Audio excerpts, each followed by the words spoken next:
Welcome to Jayalakshmi training institute. நம்ம இன்ஸ்டியூட்டில் பார்த்தீங்கன்னா ஃபெஸ்டிவலுக்காக ஆரி ஒர்க் போட்டு ஃப்ராக் ரெடி பண்ணியிருக்கோம்.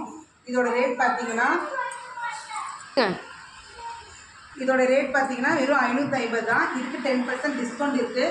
இது என்ன ஏஜுக்குன்னா பார்த்தீங்கன்னா 1 வயசு 2 வயசு குழந்தைங்க போடுற மாதிரி ரெடி பண்ணியிருக்கோம். குழந்தைங்களுக்கு ஸ்கின்னுக்கு எந்த ப்ராப்ளம் வரக்கூடாதுன்னு நம்ம பார்த்தீங்கன்னா காட்டன் லைனிங் போட்டிருக்கோம். உள்ளார குழந்தைங்க காலுக்கு செயின் போடுறதுக்கு எந்த இது வரக்கூடாதுன்னு ஃபால்ஸ்லாம் வச்சு அழகாக ரெடி பண்ணியிருக்கோம். இது பார்த்தீங்கன்னா 5 to 6 years பேபிக்கு இது பார்த்தீங்கன்னா 650 ரூபாய். இதுலேயும் 10% உங்களுக்கு டிஸ்கவுண்ட் இருக்குது. இது 7 to 8 years பேபிக்கு இது பார்த்தீங்கன்னா இது 750 ரூபாய். இதுலேயும் உங்களுக்கு 10% டிஸ்கவுண்ட் இருக்குது. இதில் கலர்ஸும் அவைலபிளாக இருக்குது. நீங்கள் இன்ட்ரெஸ்டாக இருக்கவங்க கால் பண்ணி டீட்டெயில்ஸ் கேட்டுக்கோங்க. Okay, thank you.